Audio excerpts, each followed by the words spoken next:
Voter अधिकार यात्रा का 14वां दिन।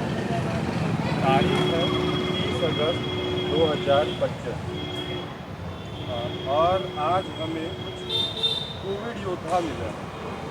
उनका कहना है कि रेलवे कोविड-19 योद्धाओं को बुलाकर राहुल जी हमारी बात सुने। पहले तो हम लोग इनसे पूछेंगे कि भाई साहब, ये आप लोग कोविड-19 योद्धा हैं। आप लोग अपना पहले परिचय दें और बताएं कि आपने क्या किया था। नमस्कार, मेरा नाम गणेश कुमार है। मैं सोनपुर रेलवे हॉस्पिटल में वेंटिलेटर टेक्नीशियन के रूप में कार्यरत था।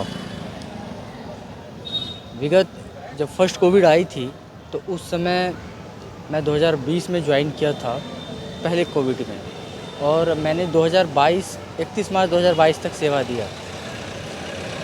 इसी दरमियान मैं कोविड पॉजिटिव भी हुआ, बैकअप सपोर्ट पे भी जाना पड़ा हमको, और बहुत सारे साथी हमारे जो इस दुनिया में नहीं भी।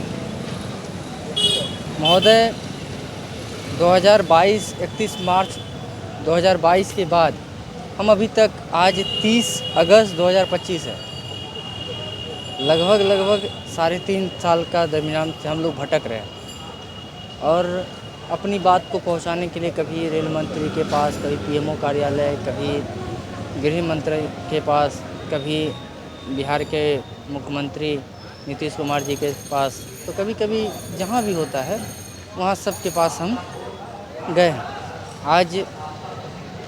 आज अभी मैं भोजपुर ज़िला के आड़ा में उपस्थित हूँ। वहाँ पे आज लोकसभा के विपक्ष के नेता राहुल गांधी जी आए हुए थे।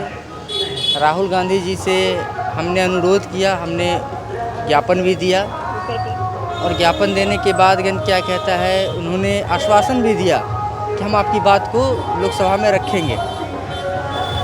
देखिए, हमको तो बस आइए हम सब मिलकर 30 अगस्त को वीर कुंवर सिंह स्टेडियम रमना मैदान में होने वाली वोटर अधिकार यात्रा सिर्फ एक कार्यक्रम नहीं बल्कि न्याय की पुकार है। अच्छा, एक बात हमारी आवाज़ है। राहुल जी से आप लोगों को क्या उम्मीद है, या राहुल जी के पास आप लोग क्यों जा रहे हैं? देखिए, आप एक बात, जहाँ तक मैं समझता हूँ, बराबरी का हक मिले तो क्या शायद मैं गलत भी होऊंगा अपनी बातों से, ये मेरी सोच है कि जब देवता नहीं मानते हैं ना तो पितर से मनवाना पड़ता है।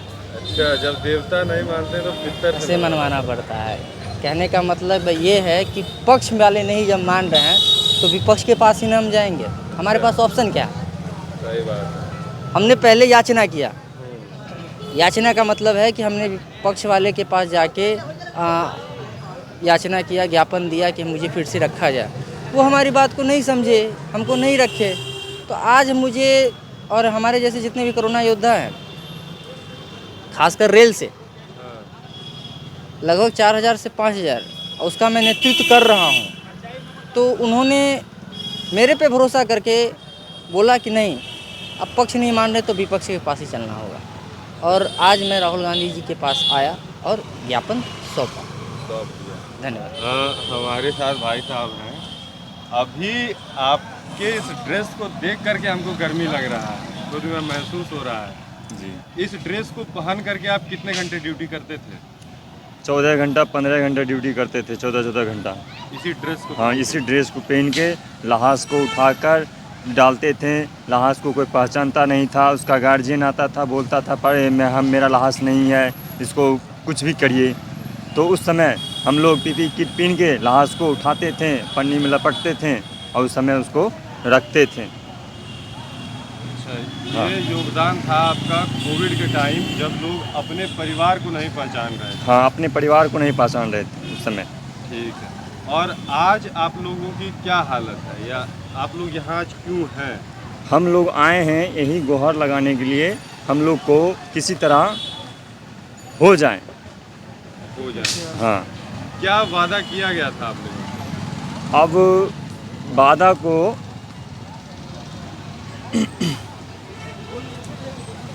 वादा जो है, अब भाई साहब आप बताइए क्या वादा किया गया था आप लोगों से? मेरा नाम Akhilesh Manjhi, rail wheel plant Bela medical racer हूँ। हम लोग से मोदी जी वादा किए थे 100 दिन जो ड्यूटी करेगा कोविड-19 में, उसको मैं परमानेंट नौकरी दूंगा, लेकिन ऐसा कुछ नहीं हुआ। हम लोगों को ठेंगा दिखा दिए और रोड पर हम लोग आ गए। दर दर भटके रोड पे भटक रहे हैं हम लोग, और इसलिए हम लोग विपक्ष से राहुल गांधी जी से उम्मीद लेकर के हम लोग यहाँ भोजपुर आरा में उनसे मिलने आए हैं।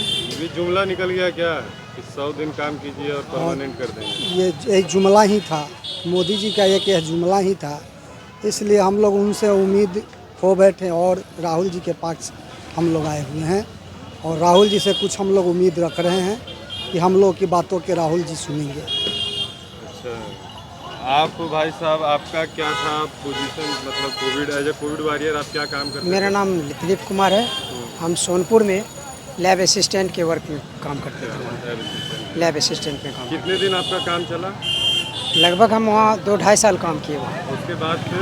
उसके बाद फिर हमको बिना सूचना दिए हुए निकाल दिया गया। कोई सूचना नहीं, जबकि जिस वक्त हमको लिया गया था उस वक्त स्पष्ट लिखा हुआ था आपका 15 दिन पहले ही आपको सूचित कर दिया जाएगा, आपके साथ क्या किया जाएगा, निकाला जाएगा या रखा जाएगा। लेकिन अभी तक जैसा हमको सूचना मिला है, अभी तक उसका लेटर में जो बढ़ा हुआ करके निकाला जा रहा है। अभी तक हमको मंत्रालय की तरफ से निकाला नहीं गया है, लेकिन यहाँ से सोनपुर की तरफ से हमको ज़बरदस्ती निकाल दिया गया है सारे लोगों को। मंत्रालय आपको नहीं? हाँ, वहाँ से अभी भी लेटर जारी हो रहा है इस नाम से, जो आप सब लोगों का 3 महीना का 6 महीना का बढ़ाया जा रहा है। हम सभी लोगों से गुहार किए, किसी ने मेरा पुकार नहीं सुना, और मेरा अब आखिरी पुकार सिर्फ राहुल गांधी जी हैं और राहुल भैया हैं, और यही मेरा उम्मीद है अब, और यही मेरा बेड़ा पार लगाएंगे। कोविड-19 वॉरियर, आप बताइए विपक्ष के नेता राहुल गांधी जी जो हैं, उनसे आप लोगों को क्या उम्मीद है या क्या लगता है आपको कि वो क्या करेंगे आप लोगों के लिए? उम्मीद और भरोसा है, तभी न हम राहुल जी के पास आए थे। आरा में वीर कुंवर सिंह स्टेडियम रमना मैदान में उनको हमने ज्ञापन दिया। वो आश्वासन दिए कि आप लोग की बात हम लोकसभा में रखेंगे, आप लोग को पुनः रखा जाएगा। जो भी मान लीजिए हम लोग कॉन्ट्रैक्ट थे, हम लोग रेलवे कॉन्ट्रैक्ट थे, जो रेलवे बोर्ड जो कॉन्ट्रैक्ट निकालती है उस पे थे, लेकिन हम लोग को हटाने के लिए इस तरह का कोई लेटर जारी नहीं हुआ, हम लोग को हटा दिया गया, समझे ना।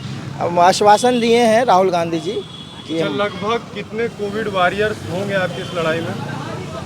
लगभग 5 से 10,000 लमसम 10,000 लोग हैं जो कोविड वॉरियर थे। जी।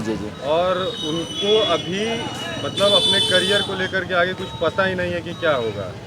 दर दर भटक रहा है साहब, दर दर भटक रहा है, खाने तक का मोहताज है। हम लोग कैसे आए आरा, आप समझ सकते हैं। जी, आप लोगों से मैं कटिहार में भी मिला था। कटिया आप लोग आरा भी आए हैं। जी, आप लोगों का निरंतर प्रयास जारी है। मैं चाहूँगा कि या तो विपक्ष आपकी बात को उठाए या तो खुद सरकार इस बात का संज्ञान ले। पक्ष जो है ना मर चुका है, समझिए, जिंदा तो है लेकिन वो मर चुका है। जिंदा होता तो मेरे बारे में सोचता ना। मोदी जी उस समय थाली बजवा रहे थे, फूल वर्षा करवा रहे थे, कहाँ चले गए मोदी जी? मोदी जी को जवाब देना चाहिए। युवा वाला देश भारत है, आप बार बार कहते हैं युवा वाला देश भारत है, सबसे ज़्यादा युवा है, तो आप बोलते क्यों नहीं? जवाब देना चाहिए ना।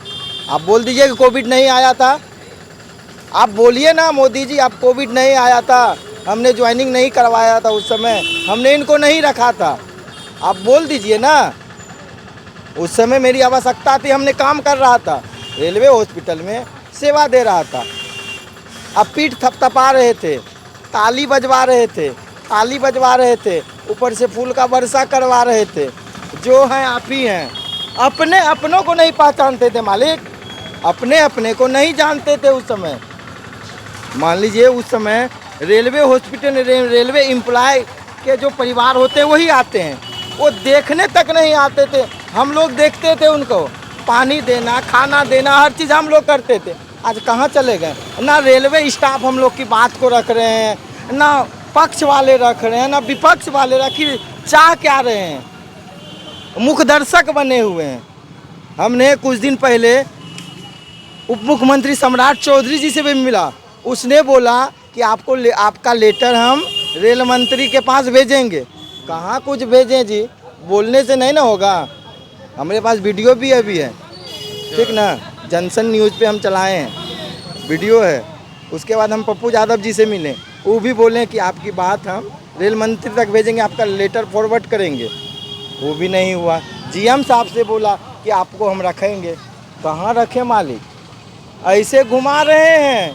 रेल मंत्रालय भी गए हैं, यहाँ से कोई इशू नहीं है, जाइए ना, हम बोल देते हैं जीएम साहब को रख लेंगे।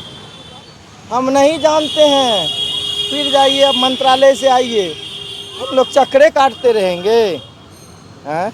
आप समझ सकते हैं मेरी पीड़ा को। तो आखिरी में ये बताइए कि राहुल गांधी जी से क्या अपील है आपकी? अपील है कि हम लोग का समायोजन कर दें, हम लोग को अस्थायीकरण कर दें। आप ये तो राहुल सुनिए ना, गांधी जी के हाथ में नहीं है। देखिए, राहुल गांधी विपक्ष के नेता हैं। आप लोकसभा में मेरी बातों को, मेरी आवाज़ को बन सकते हैं ना आप। हाँ, बोल तो सकते हैं कि इनको आप लिए, इनको रख क्यों नहीं रहे हैं? आप प्राइवेट कंपनी एजेंसी से क्यों चला रहे हैं? हाँ, इसका जवाब देना चाहिए पक्ष को, अश्विनी वैष्णव जी को। राहुल जी, लोगों को आपसे उम्मीद है कि जैसे आप हर मुद्दे को उठाते हैं विपक्ष सरकार के सामने किसी भी परेशानी को, वैसे इनके भी परेशानी को संसद में उठाइए, ताकि रेलवे कोविड योद्धा जो है उनको वापस से अपनी नौकरी मिल सके, वो अपना घर परिवार चला सके, वो अपने पेट का पालन कर सके। हमने प्रदेश प्रभारी अलबरू जी से भी मिला है। उसने आश्वासन दिया है कि आपकी बात राहुल गांधी जी तक पहुंचाएंगे। हमने खुद राहुल गांधी जी से मिला, उनको लेटर भी दिया, और उनको भी एक बार हम बोलेंगे फिर से पटना में जो है 1 को कार्यक्रम है उनका, फिर वहाँ मिलने का हम प्रयास करेंगे। ठीक है, 1 तारीख को फिर से इनका प्रयास रहेगा कि राहुल गांधी जी से मिलें, उनकी कानों तक आवाज़ जाए। तब तक के लिए धन्यवाद। और आपका भी आवाज़ उठाना जरूरी है अगर आप सुन रहे हैं, क्योंकि कोविड-19 के समय कोरोना योद्धाओं का योगदान जो है उसको भुलाया नहीं जा सकता, वो अतुलनीय है। तो आप जो कर सकते हैं, अगर बोल सकते हैं तो बोलिए, जहाँ तक भी आवाज़ को पहुँचा सकते हैं पहुँचाइए। धन्यवाद।